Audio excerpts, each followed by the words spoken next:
नमस्कार, the pillar के लिए मैं राजू सिंह सोलंकी।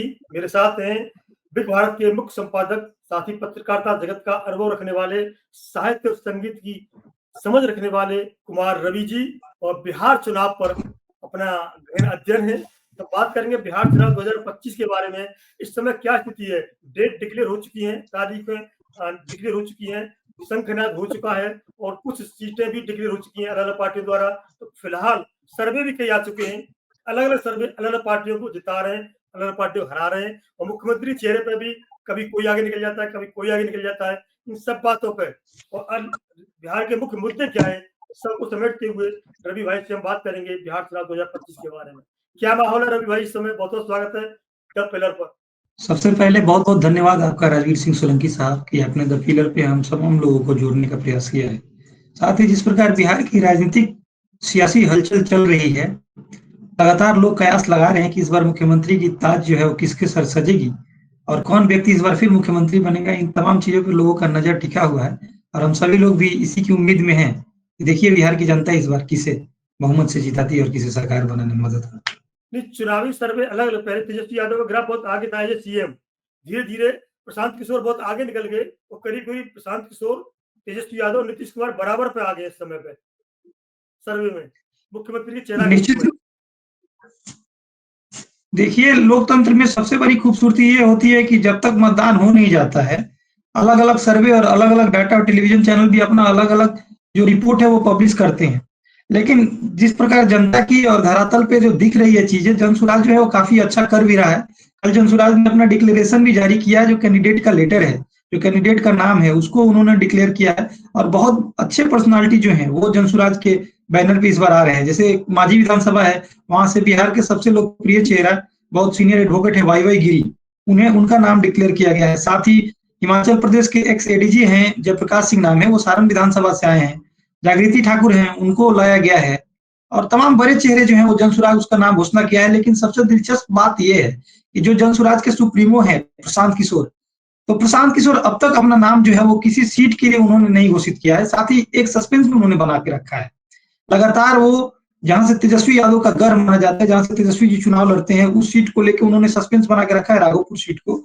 और बिहार की लोग भी इसी उम्मीद से देख रहे हैं कि क्या प्रशांत किशोर जी इस बार किसी सीट से आएंगे या सिर्फ अपना कैंडिडेट उतारेंगे। ये सारी चीजें पर लोगों का नजर बना है और हम लोग भी इसको देखते हैं कि जनसुराज जो है वो काफी अच्छी कर भी रही है।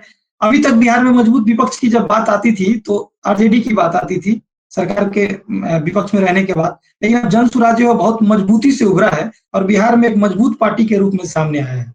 जी राजवीर जी। राहुल गांधी और तेजस्वी यादव की जो यात्रा रही है, उसके बाद तेजस्वी यादव ने जो ताबड़तोड़ मतलब घोषणाएं की हैं, जैसे महिला माई बहन महिला योजना में 2500 रुपए महीने देंगे, वो गैस सिलेंडर 500 रुपए का कर देंगे, वृद्धा दिव्यांग पेंशन 1500 रुपए महीने की बात की उन्होंने, 200 यूनिट बिजली फ्री की बात की उन्होंने। और उन्होंने कहा कि हर घर में से अंतिम उन्होंने जो पासा फेंका है, हर घर में जहाँ सरकारी नौकरी नहीं है, हम 20 दिन के अंदर ये तय कर देंगे, अगले 20 महीने के अंदर हर घर में एक व्यक्ति सरकारी नौकर होगा। ये गारंटी का ऐलान किया इन्होंने तेजस्वी यादव। ये जो उन्होंने घोषणा की है, देखिए ये राजवीर सिंह साहब, बिल्कुल ये शुभ संकेत है और बिहार के लोग इसी उम्मीद से तेजस्वी जी को देखते भी हैं। तेजस्वी जी युवा हैं और बिहार के लोगों में एक अद्भुत उनको देखने का एक नजरिया है। वो लोग चाहते हैं कि कोई युवा मुख्यमंत्री बने। साथ ही तेजस्वी जी पिछली बार जब सरकार में आए थे तो उन्होंने ये बात का दावा किया था कि हम पहली मंत्रिमंडल में पहले बैठक में हम 33,000 से ज्यादा लोगों को रोजगार देंगे, 33 लाख से ज्यादा, माफी देगा। साथ ही इस बार जो योजनाएं, जितनी भी महत्वाकांक्षी योजनाएं आई है, चाहे माई बहन मान योजना हो या मुफ्त बिजली हो या रोजगार की बातें कर रही हो, तेजस्वी जी इन तमाम चीजों का इनका एक स्टाइल रहा है। तेजस्वी जी जब भी चुनावी महीने आते हैं तो इन तमाम चीजों को लोग लेके वो आते हैं और निश्चित रूप से सकारात्मक साबित भी होता है।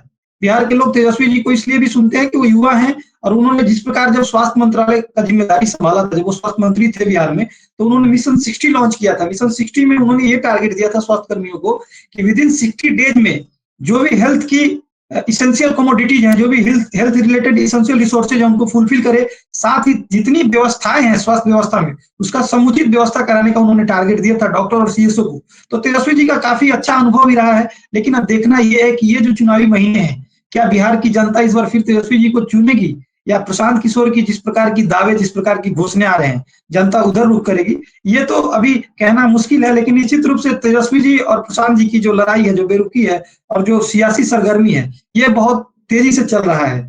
तीसरी जो असली मुख्य सत्तारूढ़ पार्टी है और उसके चाणक्य गृह मंत्री अमित शाह हैं, उन्होंने कमान संभाल ली है और अपने 3 अनुभवी व्यक्तियों को वहाँ पे प्रभारी बना के भेजा है। तो क्या इतना आसानी से लग रहा है कि मतलब वो अपनी हार मानेंगे? एनडीए गठबंधन जो एनडीए चिराग गठबंधन की पासवान तो जी ने गिरा दी है। चिराग जी लगातार अपने आप को प्रधानमंत्री मोदी जी के हनुमान कहते हैं और निश्चित रूप से लोकसभा चुनाव में उन्होंने बहुत अच्छा प्रदर्शन भी किया था। लेकिन ये है कि 15% बिहार की रिजल्ट रहा है राजनीति, उनका। हाँ, उन्होंने सारी सीटें जीत भी लाई थी।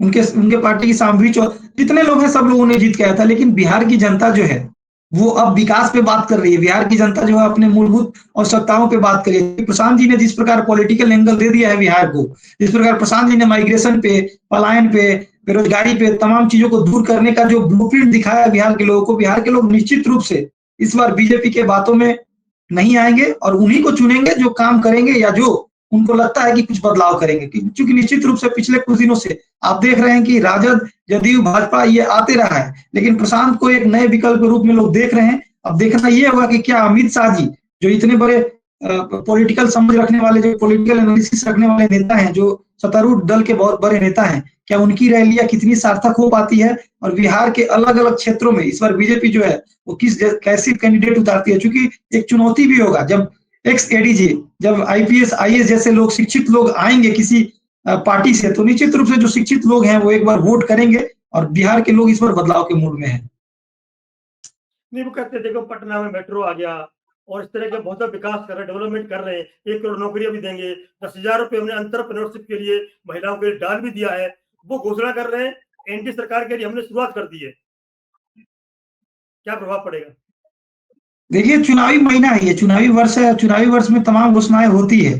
लेकिन अब जनता जो है वो किसको चुनेगी ये तो अभी कहना मुश्किल है। और निश्चित रूप से जनता जो है वो इस बार विकास पे वोट करेगी। नीतीश जी ने सुशासन बाबू कहते हैं विकास की बता रहे हैं, उन्होंने मेट्रो से लेकर के और रोड से लेकर के कोई ऐसा क्षेत्र नहीं छोड़ा या विकास नहीं किया हो। नीतीश जी पर लगातार आरोप लग रहा है प्रशांत जी की तरफ से, विपक्ष भी लगातार आरोप लगा रहा है कि नीतीश जी की स्थिति अचेत स्थिति है। वो सरकार जो है वो रिमोट कंट्रोल सिस्टम से चला रहे हैं। प्रशासन के लोग जो हैं, जो भी आला कमान बैठे हैं उनके आसपास, वो लोग सरकार चला रहे हैं। तो नीतीश जी पे निश्चित रूप से बिहार की जनता इस बार वोट नहीं करेगी। आप बात प्रशांत किशोर जी करते हैं, प्रशांत किशोर पे आरोप लगे हैं कि वो सजातीय जो कैंडिडेट हैं या नेता हैं उन पर कोई आरोप नहीं लगा रहे हैं, वो अन्य जो सजातीय नहीं है उन पर आरोप लगा रहे हैं। प्रशांत जी आरोप लगाने से पहले ये कहाँ देख रहे हैं कि वो जाती है कि स्वजाती है। उन्होंने जिसपे भी आरोप लगाया है वो आरोप लगा बिहार रहे में। हैं, कई लोगों से बात की है, उन्होंने कहा कि अपनी जाति या सवर्ण वर्ग पर आरोप नहीं लगा रहे, सवर्ण वर्ग के नेता पर आरोप नहीं लगा रहे वो। मैं राजवीर साहब, मैं आपको यहाँ पे रोकना चाहूंगा। बिहार में एक मंत्री है, उनका नाम है मंगल पांडे। वो स्वास्थ्य मंत्री के पद पर कार्यरत है। हाँ, स्वास्थ्य मंत्री है बिहार में। और कहने वाला प्रशांत उनको छोड़ किशोर दे, भी अपने। उनको छोड़ दे बस, जी, आप बाकी का नाम बता दीजिए, मंगल पांडे के नहीं अलावा तो, उनको बता दीजिए आप।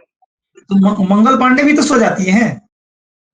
उनको उन्होंने छोड़ा, मेरे से बात हुई, प्रोफेसर साहब ने कहा मेरे से, उनको छोड़ के एक नाम बता दीजिए। उन्होंने 10 नाम गिनाए, प्रशांत लेकिन किशोर, नाम नहीं ले रहे वो। जिनको छोड़ के प्रशांत किशोर आरोप लगा रहे हैं। जी, बाकी प्रशांत जिस पे भी सवर्ण आरोप वर्ग पर आरोप नहीं लगा रहे। प्रशांत जिस पे आरोप लगा रहे हैं वो बिहार में भी मंत्री के पद पर काबिज है। और जो लोग मंत्री में है, जो लोग सरकार में है, सवाल तो उन्हीं से होगी। मैं प्रशांत जी का एडवोकेसी नहीं कर रहा हूँ, लेकिन जिस प्रकार का विजन और जिस प्रकार का ब्लूप्रिंट प्रशांत किशोर लेके आए हैं, बिहार के लोग निश्चित रूप से तैयार हैं उन पर भरोसा करने के लिए। और इस बार बिहार में एक बड़ा बदलाव का संकेत है। नहीं, ये तो तेजस्वी यादव आरोप लगा रहे हैं, कोई ब्लूप्रिंट नहीं है, कोई रोड मैप नहीं है, सिर्फ हवा में बातें कर रहे हैं।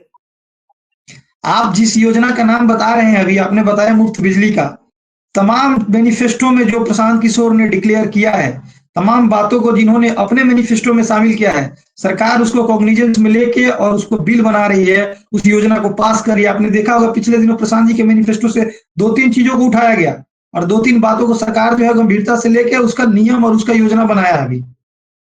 नहीं, तेजस्वी यादव तो भी जिसका वही आरोप लगा रहे हैं कि जो नियम जो हम घोषणा कर रहे हैं, उनको सरकार हमसे चुरा करके और इम्प्लीमेंट कर रही है। तेजस्वी सरकार जी स्वतंत्र हैं। तेजस्वी जी स्वतंत्र है आरोप लगाने के लिए, और राजनीति में पक्ष विपक्ष जो है वो आरोप प्रत्यारोप करता है। लेकिन बिहार की जनता इस बार सारी चीजों को समझ चुकी है और इस बार निश्चित रूप से कुछ बड़ा फेरबदल होने वाला है राजवीर जी, क्योंकि दिल्ली से बैठ के हम लोगों ने जिस प्रकार का जी जी बताएं। शराबबंदी बहुत बड़ा फैक्टर रहा है 20 साल में शराबबंदी, और नीतीश कुमार इस बात को महिलाओं को समझाने में सफल रहे हैं। शराबबंदी से उनका जो घर चलता है, वो शराबबंदी के कारण सुधरा है और कानून व्यवस्था सुधरी है, सेहत भी सुधरी है। शराबबंदी से महिलाओं का वोट कहीं न कहीं नीतीश कुमार की तरफ जाता हुआ दिखाई रहा है पिछले 15-20 साल में। इस बार वो क्या रहेगा या खिसकेगा? ये निश्चित रूप से नीतीश जी मुख्यमंत्री जब बने थे तो उसमें वुमेन्स वोटर का बहुत बड़ा रोल रहा है और महिलाओं के वोट के लिए मुख्यमंत्री नीतीश कुमार जाने जाते हैं। पॉलिटिकल मास्टरमाइंड जो है वो नीतीश कुमार को ये बात हमेशा बताते हैं कि आपके जो वोटर हैं, जो साइलेंट वोटर हैं, वो महिलाएं हैं। महिलाएं नीतीश जी की वोटर थी, अभी भी हैं, और मुझे लग रहा है कि जिस प्रकार का इनका स्ट्रेटजी रहा है, जिस प्रकार इनका पॉलिटिकल स्ट्रेटजी है, जो स्टैंड है, जो पॉलिटिकल माइलेज है महिलाओं के प्रति रहता है, तो नीतीश जी के प्रति जो महिलाओं का सम्मान है वो ना घटा है ना घटेगा। और निश्चित रूप से इस बार भी महिलाएं जो है वो नीतीश जी को वोट देंगी, क्योंकि वुमेन को प्रायोरिटी दे के वो बहुत सारे रूल्स ऐसे बनाए हैं। जैसे आप देखेंगे कि जो साइकिल योजना रहा है या बहुत सारी योजनाएं हैं जो महिलाओं को देख के नीतीश जी ने बनाया है, तो वो सार्थक है और वो सफल है। और शराबबंदी की रही बात, तो प्रशांत जी इस बात को कह रहे हैं लगातार अपने सभा में कि हमारी सरकार आएगी तो हो सकता है कि हम ये जो नियम है ड्राई स्टेट वाला, इसको हम हटाएं और शराबबंदी को हम फिर से शुरू कर देंगे। लगातार समर्थन भी लोग दे रहे हैं इसके योजना की। पैसा और पैसा किसी भी कहाँ से स्कीम आएगा? में शराबबंदी खोल के आएगा। शराबबंदी खोलने के लिए पैसे, नहीं, वो कह रहे हैं शराबबंदी कि योजनाओं के लिए पैसा कहाँ से आएगा? तो कहते शराबबंदी खोल देंगे, पैसा आएगा, रेवेन्यू आएगा। प्रशांत जी का स्टेटमेंट है ये, जी। प्रशांत जी का स्टेटमेंट है, तो वो शराबबंदी के समर्थन में है और लगातार उनका स्टेटमेंट। सवाल शराबबंदी की नहीं है। बिहार की यदि मूलभूत समस्याएं की बात करें तो बिहार में सबसे बड़ी प्रॉब्लम माइग्रेशन की है, बिहार में सबसे बड़ी पलायन की है। प्रशांत जी लगातार इस बात को कह रहे हैं कि इस बार जब आपके बेटे भाई समान छठ और दीपावली में अपने घर आएंगे तो निश्चित रूप से उन्हें प्रदेश जाने की आवश्यकता नहीं पड़ेगी। एक और चीज है, जैसे बिहारी लोगों को, यूपी के लोगों को लगातार बिहारी कह के गाली दिया जा रहा है। ये एक जो आत्मसम्मान और स्वाभिमान की बातें है, इसको लगातार प्रशांत जी अपने मुद्दे और मंच पे इसको लगातार जारी रखे हैं। बिहार के लोगों को इमोशनल टच करता है ये चीजें, और इन सारी चीजों पर लगातार प्रशांत जी बात कर रहे हैं। तो एक बड़ा कम्युनिटी जो है प्रशांत जी से जुड़ते चला गया है और प्रशांत जी से इन्फ्लुएंस भी है। नहीं, इसमें तो बीजेपी और जब क्या नाम आरजेडी दोनों भी कर रहे हैं। इस बार हमारी सरकार आएगी और ऐसा नहीं होगा कि उन्हें बाहर जाना पड़ेगा, रोजगार भी यहीं पैदा करेंगे और नौकरी भी यहीं जनरेट करेंगे, किसी को भी बाहर नहीं जाना पड़ेगा। बाकी पलायन तो देखो देश से विदेश में होता है, अलग बात है कि कहाँ से कहाँ नहीं होता। बात करी थी हमने महिलाओं की, और वोट महिलाओं का ज़्यादातर नीतीश कुमार जी को जाता है। बता दूं यहाँ पे मैं, महिलाओं की जो वोटिंग परसेंट है करीब 60% है और पुरुषों की करीब 55%, 54% है। कहीं न कहीं जो बड़ा साढ़े वर्ग चौवन महिलाओं को वोट ज़्यादा डालता है और वो नीतीश कुमार जी को डालता है, तो उसका बेनिफिट नीतीश जी को जाता है। और सीट भी शायद सीट बँटवारे में 1-2 सीट ज़्यादा ले रहे हैं बीजेपी से वो, तो इसका बेनिफिट कितना समझते हैं आप? ये निश्चित रूप से देखिए, ये पॉलिटिकल एंगल तो एक होता है कि नीतीश जी जो है वो महिलाओं के कारण ही मुख्यमंत्री बन रहे हैं पिछले 3 दशक से। लेकिन सवाल ये है कि क्या इस बार भी महिलाएं नीतीश जी का साथ देंगी या नहीं देंगी, क्योंकि जिस प्रकार एक नया विकल्प के रूप में जनसुराज है या तेजस्वी जी भी जिस प्रकार की योजनाएं लॉन्च कर रहे हैं, तो बिहार के लोग इस बार हो सकता है कि एनडीए समर्थित सीटों को वोट ना भी करें। और लेकिन ये एक बहुत बड़ा विषय भी है, क्योंकि जिस प्रकार एनडीए के नेताओं पर लगातार आरोप लगते जा रहा है, कहने वाले ये कह रहे हैं कि प्रशांत जी स्वजातीय लोगों पे आरोप नहीं लगा रहे हैं, लेकिन अशोक चौधरी हो, दिलीप जायसवाल साहब हो, ये तमाम लोग बिहार में मंत्री हैं और मंत्री होने के बावजूद इन पर लगातार आरोप लग रहे हैं। किसी पे कॉलेज इंक्रोचमेंट का आरोप लग रहा है, किसी पे 1000 करोड़ के गबन का आरोप लग रहा है, किसी पे एम्बुलेंस की चोरी की आरोप लग रही है। तो निश्चित रूप से बिहार की जनता इन सारी चीजों को अपने संज्ञान में रखी है और लगातार नजर बनाई रखी है। तो वोट देने से पहले एक बार सोचेगी जरूर कि क्या वैसे लोगों को वोट दिया जाए जो हिमाचल प्रदेश जैसे राज्यों में एडीजी के पद पर कार्यरत है, या उनको वोट दिया जाए जो हमारा नेता होने के बावजूद हमारी एम्बुलेंस के पैसे को, हमारे डॉक्टर के पैसे को, हमारे अस्पताल के पैसे को खा जा रहे हैं। तो निश्चित रूप से ये बदलाव का एक संकेत है राजवीर जी। एडीजी होना, आईएएस होना, आईपीएस होना, बड़ा अधिकारी रिटायर होके यहाँ चुनाव लड़ना, कोई भी जनता में लोकप्रिय होना आवश्यक नहीं है। जितने भी अधिकारी रिटायरमेंट हो गया, वॉलंटियर रिटायरमेंट लेकर के आते हैं, वो ज्यादातर फ्लॉप हुए, टंकी चोट पे कहता हूँ, वो कभी अच्छे नेता साबित नहीं हो सकते। जो जो कैंडिडेट होता है, जो गली से उठ के होता है नेता, और जो धूल फेंकता है गांव गलियों में, धूप में, और उनके सुख दुख में काम आता है, वो नेता ही जनता का लोकप्रिय नेता बनता है। इस बात को भूल जाएँ। मेरा ऐसा मानना है कि कोई भी रिटायर्ड अधिकारी बड़ा अच्छा नेता साबित हो सकता है, ये कोई गारंटी नहीं है। वोट मिलना न मिलना अलग अलग बात है, किंतु कभी सफल नेता साबित हो, ये बिल्कुल कोई गारंटी नहीं है इस बात की। तो उस चीज़ पे वोट मिलेंगे, नहीं मिलेंगे, जनता तय करेगी। सफल नेता होने की संभावना बहुत कम है। अब मैं बता दूँ यहाँ पे करीब 13 करोड़ जनता है और 13 करोड़ में से करीब 7.5 करोड़ मतलब मतदाता हैं और उसमें से युवा मतदाता की बात कर रहे हैं तो 40% युवा हैं। तो युवा कहते हैं जहाँ जवानी चलती है, वहीं और ज़माना चलता है। युवाओं का क्या रुक रहने वाला है इस संघर्ष संघर्षों की साया में असली आजादी पलती है और जमाना उधर ही चलता है जिधर जवानी चलती है। निश्चित रूप से हमारा राज्य युवाओं का राज्य है और इस बार युवा जो है वो बदलाव के मूड में है। राजवीर जी, निश्चित रूप से जो बात आप कह रहे हैं कि एक सफल पॉलिटिशियन एक शिक्षित व्यक्ति नहीं वो शिक्षित हैं, जो खुद वो चीजों को झेले हैं, जिन्होंने बिहारी शब्द सुन के गाली समझा है, वो लोग निश्चित रूप से बिहार को एक अलग नजरिए से देखेंगे और तमाम समस्याओं पे बात करेंगे। ये लोग जिनको आप सफल पॉलिटिशियन मान रहे हैं, बहुत ऐसे आप हिस्टोरिकल पर्सपेक्टिव से देखेंगे तो बहुत ऐसे आईएएस ऑफिसर हैं जो बहुत अच्छा काम किए हैं। हमारे देश में एस जयशंकर साहब फॉरेन मिनिस्टर हैं, वो अच्छा काम नहीं कर रहे हैं। हमारे यहाँ आरा के संसदीय क्षेत्र के आर के सिंह आईएएस थे, वो भी एनर्जी मिनिस्टर थे अपने यहाँ देश में, उन्होंने बहुत अच्छे काम किए हैं। सफल पॉलिटिशियन होने का मापदंड ये है कि बिहार के लोग या पब्लिक यहाँ मैं तो यहाँ रोक रहा हूँ आपको। जनता से नहीं जुड़ जी पाते, जी जनता समस्या नहीं सुनते, जनता हाथ नहीं डालते ये लोग। मैं गवाह इस बात का। कोई भी ब्यूरोक्रेट पॉलिटिक्स में आता है, कभी सफल नेता नहीं बन सकता, जनता से नहीं जुड़ सकता, जनता को कोई तवज्जो नहीं देता। इस बात की गारंटी दे रहा हूँ मैं। 2% 10% छोड़ दीजिए, 90% ब्यूरोक्रेट्स राजनीति में आने के बाद जनता से कनेक्ट नहीं हो पाती। ये मानिए आप। मैं आप चैलेंज एक कर रहा हूँ, सीनियर जर्नलिस्ट बात कर रहा हूँ। राजवीर साहब, आप एक सीनियर जर्नलिस्ट हैं, लेकिन बिहार के लोग उन लोगों को तो वोट नहीं करेंगे जो एम्बुलेंस चोरी, जो कॉलेज चोरी और तमाम चीजों में इंटरफेयर है, जो अपना नाम जो अपना नाम जो अपना नाम बदल के जो अपना नाम बदल के डिप्टी सीएम बैठे हो। आपको लग रहा है कि बिहार की जनता उनको फिर सेवा का मौका देगी? निश्चित रूप से बिहार की जनता इन सारी चीजों को समझ गई है। गृह मंत्री जी के कार्यक्रम लगातार हो रहे हैं, लेकिन बहुत ज्यादा इनसे फर्क पड़ने वाला नहीं है। बिहार की जनता इस बार उन्हीं को चुनेगी जो उनके अधिकारों की बात करेंगे, जो उनके लिए खड़े रहेंगे। उनको वो नहीं चुनेगी जिन पर तमाम प्रकार के आरोप लगे हुए हैं।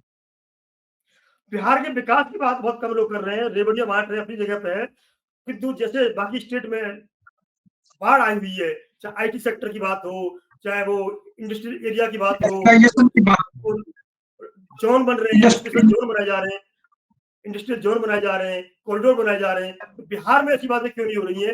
जातिवाद की बात होती है और रेवड़ी बांटने की बात होती है, छोटी छोटी इस तरह की बातें होती है, किंतु विकास की बात नहीं होती है। ये कहाँ क्यों मुद्दा गायब हो रहा है? यही तो चिंता की विषय है। हमने पिछले लोकसभा चुनाव में प्रधानमंत्री जी का स्टेटमेंट सुना था। एक चीनी मिल है बेतिया में, उन्होंने बोला था कि इस बार इसी चीनी मिल के चीनी से हम चाय पिएंगे। प्रधानमंत्री जी का स्टेटमेंट है। लेकिन लोकसभा चुनाव बीत गया, विधानसभा का दौर आ गया, आज तक वो चीनी मिल शुरू नहीं हुआ और उसके जो जमीन थे वो भारतीय जनता पार्टी के नेता लोग जो हैं उन लोगों के नाम से है वो जमीन। आज उसके एक एक पार्ट पार्ट करके बेच दिया गया। लगातार प्रशांत जी इन सारी बातों को उठा भी रहे हैं। राजवीर जी, निश्चित रूप से बिहार की विकास की विषय जो है चिंता का विषय है। ये लोग जो पहले से चुने हैं, ये यदि इस मुद्दे को नहीं उठा रहे हैं तो ये चिंता का विषय है। ये उठाने की आवश्यकता है। बिहार आज मूलभूत चीजों से वंचित है। बिहार में आज भी आप देख रहे हैं बेरोजगारी की स्थिति क्या है, बिहार में स्वास्थ्य की स्थिति क्या है, शिक्षा का स्थिति क्या है। सुधार तो हो ही रहे हैं, लेकिन एक बड़ी व्यापक सुधार की आवश्यकता है वहां। और इन चीजों पे जो लोग बात करेंगे, इन चीजों को जो प्राथमिकता देंगे, इन पे जो विशेष चर्चा करेंगे, जनता इस बार उन्हीं का साथ देगी और उन्हीं का समर्थन करेगी। तेजस्वी ने कुछ स्पेशल ऐलान किए हैं, डोमिसाइल नीति लागू करेंगे, 65% आरक्षण लागू करेंगे, नौकरी की गारंटी देंगे, युवा आयोग बनाएंगे, मुफ्त में परीक्षा फॉर्म होता है जो बार बार पैसे लेते हैं वो बंद कर देंगे और पेपर लीक को गारंटी देते हैं पेपर लीक नहीं होने देंगे। माई बहन खाते हर महीने में 2,500 जाएंगे, इत्यादि इत्यादि। इन पर क्या असर जनता का रुख रहेगा? युवा और महिलाएं क्या देखिए जिस प्रकार बिहार की युवाएं जो है वो पेपर लीक जैसी समस्याओं से ग्रसित है। आपने देखा हुआ पिछले दिनों बीपीएससी जो बिहार पब्लिक सर्विस कमीशन है, बिहार का प्रतिष्ठित सेवा आयोग परीक्षा है, उसमें आपने देखा होगा कि तमाम छात्र सड़कों पे उतरे थे और स्कैम जो था उसका खुलासा हुआ था। तो बिहार के लोग पेपर लीक जैसी समस्याओं से काफी ग्रसित है और जूझ भी रहे हैं। युवा इस बार चाहते भी है कि कोई ऐसी सरकार और कोई ऐसा सत्ता में स्थापित व्यक्ति हो जो इन तमाम चीजों पर रोक लगाए। तो तेजस्वी जी का ये मैनिफेस्टो और तेजस्वी जी का ये स्टेटमेंट है, ये निश्चित रूप से काफ़ी कारगर साबित होने वाला है। जी, राजवीर जी। अंत में ये मतलब वीडियो लंबी ना हो जाए, इसलिए हम बात करेंगे कि बिहार का अंतिम एक मुद्दे की बात करते हैं, एक मुद्दे की, वो क्या मुद्दा होना चाहिए जिसमें महिला भी, युवा भी और पूर्व बिहारी अपनी मतलब अस्मिता से जोड़ करके वोट देने का मन बनाएगा। एक मुद्दा क्या मानते हैं आप? पलायन को रोकने का। जो सरकार पलायन को रोकने की बात करेगी, निश्चित रूप से चूंकि एक एक घर का पुरुष जो है वो कहीं कमाने बाहर जाता है, तो उसके 3 जनरेशन उससे प्रभावित होते हैं। बच्चों को अपने बाप का साया नहीं मिल पाता है, महिलाओं को अपने जनाना का सेवा नहीं मिल पाता है, पुरुष से दूर रहते हैं महिलाओं से, घर में कोई करने वाला नहीं होता, तो एक पलायन की बहुत बड़ी समस्या है बिहार में। इस पे जो सरकार बात करेगी, निश्चित रूप से तीनों पीढ़ी उनको एक साथ वोट कर देगी। बहुत सही आपने जवाब दिया है कि जब पलायन तब रुकेगा जब बिहार में इंडस्ट्री आएगी, बिहार में रोजगार मिलेगा, बिहार के युवाओं को बिहार में काम करने का, नौकरी अलग बात है, कि काम करने का, एंटरप्रेन्योर बनने का मौका मिलेगा और बिहार में शिक्षा का क्षेत्र सुधरेगा, कानून व्यवस्था की बात करते सुधरने की, ये चीजें वाक़ई मूलभूत हैं और इनका बिहार में विकास होना बहुत आवश्यक है। और एक अंतिम प्रश्न है मेरा आपसे, आपकी पुस्तक आने वाली है एसडीएम बाबू, उसको लेकर क्या कहेंगे आप? देखिए, निश्चित रूप से चूँकि हम पत्रकारिता जगत में पिछले 6 साल से सेवा दे रहे हैं और साहित्य और संस्कृति के प्रति हमारी एक गहरी समझ है, संगीत के प्रति भी गहरी रुचि है। तो हम एक पुस्तक लिख रहे हैं जिसका नाम है एसडीएम बाबू, वो इस सप्ताह के लास्ट तक हो सकता है कि पब्लिश हो जाए और चूँकि बहुत अच्छा कंटेंट है, उसपे फ़िल्म भी बनने वाली है। पुस्तक आएगी तो उसपे फ़िल्म बनेगी। तो मैं आप तमाम लोगों से ये आग्रह करूँगा, अपील करूँगा कि एक बार उस पुस्तक को ज़रूर पढ़िएगा और मैं आपसे भी विशेष रूप से आग्रह करूँगा कि आप उस पुस्तक के जो शिलान्यास कार्यक्रम होगा, उसमें भी आप सादर आमंत्रित हैं। बहुत धन्यवाद आपका। तो ये थे हमारे साथ रवि भाई जो राजनीति में और खासतौर बिहार की राजनीति में पकड़ रखते हैं और इन्हें ज़मीनी पकड़ रखते हैं और पता है कि बिहार में युवा है, महिला है और बिहारीपन है, जो अपना माटी है जो बिहार की, उसका क्या मुद्दा है? क्या चाहते हैं वो और किसमें वोट कर सकते हैं वो? हर बिंदु को छुआ, हर विषय को छुआ और उन्होंने बताया कि बिहार में अलग-अलग रेवड़ियाँ बाँटी जा रही है अपने स्थान पे, क्योंकि बिहार की माटी के लिए पलायन सबसे बड़ी पीड़ा है और पलायन की पीड़ा रुकेगी तभी बिहार का विकास होगा और पलायन की पीड़ा तभी रुकेगी जब बिहार में उद्योग आएगा, बिहार में अच्छे नौकरी के अवसर मिलेंगे। तो आपको वीडियो कैसी लगी हमें कमेंट करके अवश्य बताएँ और बने रहें द पिलर के साथ। नमस्कार। नमस्ते।